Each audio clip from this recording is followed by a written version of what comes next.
Hello दोस्तों, कैसे हो आप लोग। आई होप आप लोग अच्छे होंगे। आज का हमारा टॉपिक है एक्सेल का होम होम टैब है, उसका ट्यूटोरियल हम लोग समझते हैं कि होम टैब में क्या क्या टूल्स होते हैं, किसके द्वारा क्या किया जाता है, उसका पूरा अच्छे से डिटेल्स हम लोग समझते हैं। तो ये जैसे आप लोग देख रहे हैं एक्सेल खुला हुआ है ना, इसका क्या है, मैंने कौन सा पेज ओपन किया है, होम टैब। कौन सा होम टैब।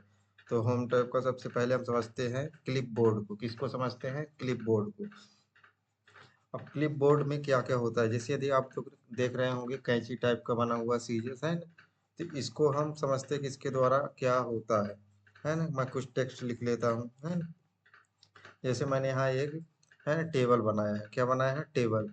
अब इसमें हम प्रैक्टिकल करते हैं और इसको समझते हैं क्लिप बोर्ड को, है ना। एक कैंची का मतलब क्या होता है? कंट्रोल एक्स, या मतलब काटना होता है ना, एक स्थान से दूसरे स्थान पे रखना। जब मुझे ये डाटा को एक स्थान से दूसरे स्थान पे ट्रांसफर करना होता है या मूव करना होता है, तब हम है ना कैंची वाले टूल का उपयोग करते हैं। जैसे मैंने इसको किया और जैसे इधर कर देता हूँ तो ये क्या होता है? कट हो जाता है। क्या होता है? कट। अगर इसको देखना हो तो आप लोग क्लिप बोर्ड को ओपन कर दीजिए, इसमें दिखाई देता है। जैसे मैंने इसमें ओपन किया, इसमें दिखाई दे रहा क्या क्या कट हुआ, दिख रहा है नेम, है ना, इंग्लिश, हिंदी, ये सब दिख रहा है ना। तो जब हम कट और कॉपी करते हैं तो वो टेक्स्ट किधर दिखाई देता है? क्लिप बोर्ड में दिखाई देता है। किधर दिखाई देता है? क्लिप बोर्ड में। इसको ध्यान रखना। जब हम टेक्स्ट को कॉपी और कट करते हैं तो वो कहाँ जाता है? क्लिप बोर्ड में जाता है। कहाँ जाता है? Clip board. एक क्लिप बोर्ड ओपन है, ये दिखाई दे रहा है। इसको हम क्लोज कर देते हैं। ये मैंने क्या किया? कट किया, है ना। अगर मुझे इधर पेस्ट करना है या इधर मूव करना है तो ये पेस्ट ऑप्शन दिख रहा है, इस पे जैसे क्लिक करेंगे वो पेस्ट हो जाएगा, उधर से चला गया। कट का मतलब क्या होता है कि अपनी वो मूल स्थिति से हट जाता है ना। कॉपी का क्या मतलब होता है? दो डुप्लीकेट बनता है, दोनों में डिफरेंस है ना। कट और कॉपी में डिफरेंस है। कट अपने मूल स्थिति से हटा देता है और कॉपी उसका डुप्लीकेट बनाता है। तो समझ में आया ना। ये क्या हुआ? कट हुआ। उसके नीचे क्या है? उसके नीचे ही कॉपी है। जैसे मैं इसको क्या कर लेता हूँ, सेलेक्ट है ना, इस पे जैसे क्लिक करता हूँ कॉपी हो गया। अगर मैं इसको दूसरी जगह मूव करके पेस्ट करता हूँ, है ना, इसको क्या करता हूँ पेस्ट, तो उसको देखिए डुप्लीकेट बन गया। ये क्या हुआ? डुप्लीकेट बन गया। अभी कट में कैसा था? डुप्लीकेट नहीं था, उसके अपने मूल स्थिति से हट के दूसरी जगह चला जाता था, मूव हो जाता था। लेकिन कॉपी में क्या होता है? डुप्लीकेट बनता है। तो समझ में आ गया ना ये, है ना। ये पेस्ट समझ में आए, कट, कॉपी। अब ये समझ लेते हैं इसको मतलब फॉर्मेट प्रिंटर। क्या मतलब? Format printer. जैसे इसको अप्लाई करना हो, है ना, मैं पहले क्या कर लेता हूँ, इसको सेलेक्ट कर लेता हूँ, है ना। इसको मैंने क्या किया? सेलेक्ट किया और फॉर्मेट प्रिंटर में क्लिक कर दिया, है ना। अब जैसे जहाँ पे मैं इसको करूँगा तो वही फॉर्मेट, वही फॉन्ट, वही डिजाइन आ जाएगा, है ना। समझ में दिख रहा है ना। वही। अब जैसे मैं यहाँ क्या करता हूँ, नेम टाइप करता हूँ, नेम, तो उतने ही साइज में लिखेगा, उतने ही साइज में लिखेगा, है ना।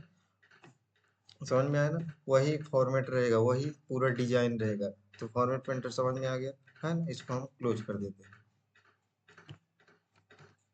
है ना। इसको अनडू कर देते हैं और क्लोज कर देते हैं। तो आई होप आप लोग फॉर्मेट, एक क्लिप बोर्ड समझ में आ गया होगा। अब हम समझते हैं फॉन्ट, है ना। फॉन्ट क्या समझते हैं? फॉन्ट, फॉन्ट के द्वारा क्या क्या होता है, क्या समझते हैं? फॉन्ट, है ना। फॉन्ट का मतलब होता है भाषा से रिलेटेड आपको फॉर्मेटिंग करना है, उसको किसी भी टेक्स्ट को फॉर्मेट करना, सजाना होता है, तो हम फॉन्ट का उपयोग करते हैं। जैसे मुझे ये टेक्स्ट आपको दिखाई दे रहा है ना, क्या दिखाई दे रहा है? टेक्स्ट। अगर मुझे इसकी, है ना, इसका जो भाषा उसको चेंज करना है ना, उसका डिजाइन चेंज करना हो तो, है ना, उसका कॉलीबरी करना है, जो करना है आपको, तो इसके द्वारा आप उसके भाषा फॉर्मेट चेंज कर सकते हैं ना। इसमें जैसे मैं करूंगा, देखिए इफेक्ट आ गया है, इफेक्ट आ गया ना, है ना। अगर तो भाषा फॉर्मेट चेंज करना है तो इसके द्वारा हम फॉन्ट का ये टेक्स्ट वाला फॉर्मेट लेंगे और इसके द्वारा हम अपने अनुसार भाषा को चेंज करेंगे, है ना, अपने अनुसार टेक्स्ट को रखेंगे। तो अंडू कर देते। अगर मुझे इस टेक्स्ट को छोटा बड़ा करना है, क्या करना? छोटा और बड़ा। तो अगर आपको स्टेप बाई करना है तो ये बड़ा वाला ये दिख रहा है, इस पे एक बार क्लिक करेंगे तो स्टेप बाई बड़ा होगा, दिख रहा है स्टेप बाई, है ना। छोटा करना है तो इसको स्टेप बाई छोटा वाला क्लिक करेंगे, है ना। अगर पूरा एक साथ आपको करना है तो इसके ड्रॉप डाउन में क्लिक करेंगे और जितना आपको छोटा बड़ा चाहिए वो आप कर सकते हैं, है ना। समझ में आया? भाषा को छोटा बड़ा करना हो तो इसके द्वारा, है ना। अब ये क्या हो? बोल्ड। बोल्ड का मतलब क्या होता था? गाढ़ा। बोल्ड का मतलब क्या होता है? गाढ़ा। जब मुझे टेक्स्ट को एक मोटा अक्षर में करना है ना, किस में करना? मोटे अक्षर में कन्वर्ट करना। मैंने सेलेक्ट किया, यहाँ कर दिया बोल्ड, ये देखो टेक्स्ट में क्या हो गया, गाढ़ापन आ गया, क्या आ गया, गाढ़ापन। तो समझ में बोल्ड।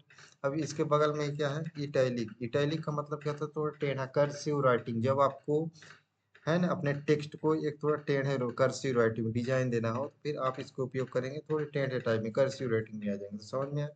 अब ये क्या है, अंडरलाइन। इसका उपयोग कब कर, जब हमें टेक्स्ट को हाईलाइट करना होता है, क्या करना होता है, हाईलाइट, तब हम अंडरलाइन का उपयोग करते हैं। तब इसका उपयोग करते हैं अंडरलाइन का। जैसे मैं देख लेता हूँ इसमें बहुत टाइप के, एक अंडरलाइन करना है, एक डबल अंडरलाइन करना है, डबल अंडर, है ना। जैसे इसमें क्लिक कर, देखो डबल अंडरलाइन नेम के अंदर दिखाई दे रहा है। तो समझ में आ गया ना ये। अब इसको हम समझते हैं, ये क्या है, ये बॉर्डर है, क्या है, बॉर्डर, है ना। अगर आपको, जैसे मैंने ये क्या कर, इतना टेक्स्ट, ये इतना मैंने एरिया सेलेक्ट कर लेता हूँ। अब मुझे बॉर्डर अप्लाई करना है, हाँ सबसे पहले लिखा बॉटम बॉर्डर। अगर आपको जितना मैंने सेलेक्ट किया है, ये दिख रहा है सेलेक्ट हुआ, अगर उसके नीचे आपको ओनली नीचे बस बॉर्डर लगाना है, तो बॉटम बॉर्डर में, जैसे मैं क्लिक कर देता हूँ, इसको अनक्लिक कर, ये देखो बॉर्डर दिख रहा है ना, इसको बॉटम में बॉर्डर लग गया। तो समझ में आ गया ना, है ना। तो यही है। फिर इसको टॉप, टॉप मतलब ऊपर अगर लगाना है तो ऊपर, लेफ्ट लगाना हो तो लेफ्ट, राइट लगाना हो तो राइट। अगर आपने हर जगह बॉर्डर लगाया है, उसको नो बॉर्डर करना है तो नो बॉर्डर में क्लिक कर देते। ऑल बॉर्डर करेंगे तो हर जगह ऑल बॉर्डर, है ना, वो दिख रहा है, ऑल बॉर्डर हो गया ना, है ना। अगर इसको नो बॉर्डर करना है तो नो बॉर्डर कर देंगे। आउटसाइड बॉर्डर, अगर मुझे जितना मैंने वर्किंग इसका एरिया मैंने सेलेक्ट किया है, उसको आउटसाइड चारों तरफ लगाना है ना। हाँ, मुझे बीच में कहीं नहीं लगाना है, तो आउटसाइड का उपयोग करें। ये लिखा थिक आउटसाइड बॉर्डर, अगर आपको आउटसाइड में मोटा बॉर्डर चाहिए तो मोटा बॉर्डर, है ना। फिर इधर बॉर्डर का डिजाइन भी दे सकते हैं आप लोग, बॉर्डर का कलर भी कर सकते हैं, जो कलर आपको चाहिए बॉर्डर। तो समझ में आ गया ना, ये होता है बॉर्डर। अब मुझे ये इसको समझ लेते हैं, ये फिल कलर लिखा है ना, तो ये कौन सा है, बैकग्राउंड कलर है। दोनों को ध्यान से देखना, ये कौन सा है, बैकग्राउंड कलर है, ये कौन सा है, टेक्स्ट कलर। अगर आपको टेक्स्ट को कलर करना है तो ये ए वाले फॉर्मेट को उपयोग करना पड़ेगा। अगर आपको बैकग्राउंड कलर करना है तो फिल वाले कलर का उपयोग करना है। इसके ड्रॉप डाउन में ओपन करेंगे, बहुत सारे कलर हैं, है ना। इसको जो बैकग्राउंड आपको कलर चाहिए इसके द्वारा कर सकते हैं। अगर आपको टेक्स्ट कलर चाहिए तो फिर इसका उपयोग करेंगे, इसका, इसका। तो समझ में आ गया फॉन्ट, आपको फॉन्ट आई होप समझ में आ गया होगा, है ना। अब मैं अंडू कर लेता हूँ थोड़ा। अब मैं समझ लेता हूँ इसका अलाइनमेंट का, अलाइनमेंट का समझ लेते हैं, है ना? तो मैं थोड़ा इसको क्या करते हैं, मार्जिन सेंटर, इसमें मैं कुछ टेक्स्ट लिख लेता हूँ, है ना। ये मैंने क्या लिखा, राम। अब इसमें देखिए अलाइनमेंट दिख रहा है, ये जो है इसको, अगर टेक्स्ट को आपको लेफ्ट, अलाइन लेफ्ट लिखा दिख रहा है, अगर आपको टेक्स्ट को लेफ्ट में ले जाना है तो इसको क्लिक करेंगे, टेक्स्ट लेफ्ट में चला जाएगा। अगर आपको टेक्स्ट को सेंटर में करना है तो इसमें क्लिक करेंगे तो टेक्स्ट सेंटर में चला जाएगा। अगर आपको टेक्स्ट को राइट में करना है तो इसमें क्लिक करेंगे, टेक्स्ट राइट में चला जाएगा। तो आई होप ये समझ में आ गया होगा, है ना। अगर आपको टेक्स्ट को राइट में रहे लेकिन मीडियम में रहे, तो ये इसको ऊपर करेंगे तो ये मीडियम में चला जाएगा, है ना। मतलब राइट में ही रहेगा, मीडियम में करना है, ये देखिए ये मीडियम में चला गया, है ना। तो समझ में, बीच में करना हो तो बीच में आ गया, अप करना हो तो ये ऊपर चला गया, है ना। तो समझ में आ गया ना, समझ में आ गया ना, है ना। अगर टेक्स्ट को अलाइन करा, टेक्स्ट को अपने अनुसार लेफ्ट राइट अप डाउन अगर रखना है तो मुझे अलाइनमेंट का उपयोग करना पड़ेगा। समझ में आ गया ना, है ना। अगर आपको टेक्स्ट को, जैसे इसको मैं क्या कर लेता बीच में, अगर आपको टेक्स्ट को एंगल, है ना, एंगल का करना, वर्टिकल करना है ना, रोटेट करना है, हॉरिजॉन्टल करना है, तो इसके द्वारा हम उपयोग करेंगे, इसका उपयोग करेंगे, है ना।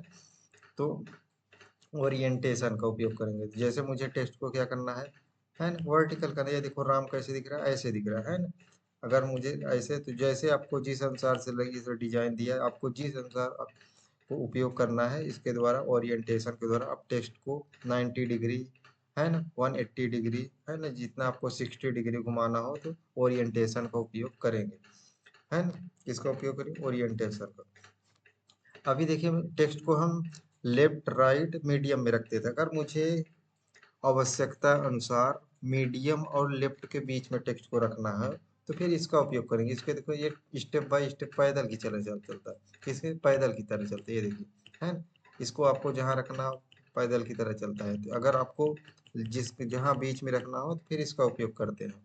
अब ये क्या है, रैप टेक्स्ट।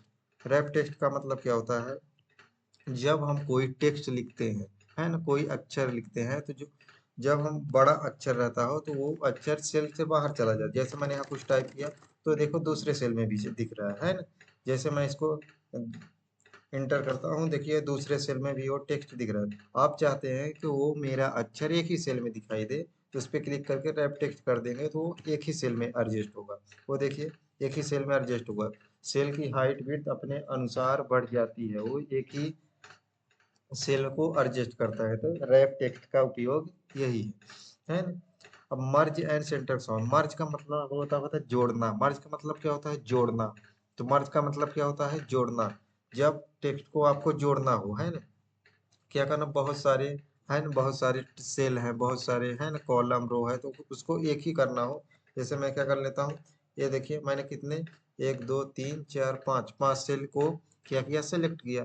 सेलेक्ट करके जैसे मार्जिन सेंटर पे क्लिक करेंगे, ये एक सेल बन गया। क्या बन गया, एक सेल बन गया।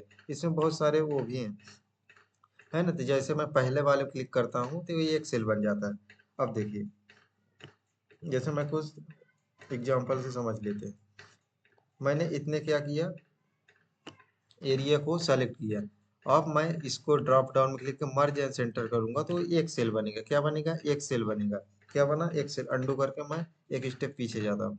फिर यहाँ दूसरा क्या है, मर्ज अक्रॉस। मर्ज अक्रॉस का मतलब क्या होता है कि आपके जो है, जैसे इसमें आपने जो एरिया सेलेक्ट किया, इसमें कितने रो दी सेलेक्ट किए, एक दो तीन चार पाँच। अगर आपको बाय रो वाइज क्या करना है, मर्ज एंड सेंटर करना है। क्या करना है, मर्ज एंड सेंटर करना है। जैसे मुझे, है ना, पांच रो थे, अगर मैं एक एक करके करूंगा तो उसमें टाइम लगे। एक रो किया, फिर दूसरा रो किया, फिर तीसरा। तो मैंने क्या किया, जितने करना है उसको सेलेक्ट किया और कर दिया मर्ज अक्रॉस। ये देखिए इसमें, देखिए इसमें जो जितने भी थे, इसको मैं क्या कर लेता हूँ, सेलेक्ट कर लेता हूँ, है ना, बॉर्डर अप्लाई कर दी।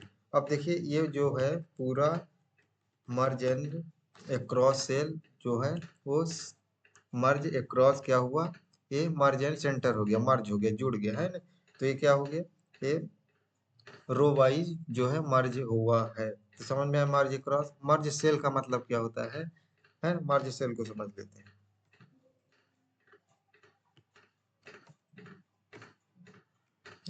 मैंने यहाँ क्या किया, इसको बॉर्डर अप्लाई कर दिया। अब इसके ड्रॉप डाउन में जाके मर्ज सेल को समझते हैं। मर्ज सेल वही है जो पहला ऊपर वाला था, है ना। Merge and centre, merge cell एक ही है, दोनों का मतलब एक ही है। अब इसको अनमर्ज करना है, जैसे मैं क्लिक करूँगा ये अनमर्ज होगा। तो समझ में आ गया। अलाइनमेंट, क्लिपबोर्ड, फॉन्ट अलाइनमेंट आपको समझ में आया। आई होप आपको समझ में आ गया होगा, है ना। तो वीडियो बहुत ज़्यादा बड़ा हो रहा है, इसलिए मैं इसके नेक्स्ट पार्ट को, नंबर, स्टाइल, सेल, एडिटिंग, ये सब मैं नेक्स्ट वीडियो में पढ़ता हूँ। तो समझ में आया ये वाला वीडियो, है ना। नोट्स के लिए मेरे इंस्टाग्राम आईडी को फॉलो कीजिए, आपको नोट्स 100% सॉल्यूशन के साथ प्रोवाइड किया जाएगा। Thank you.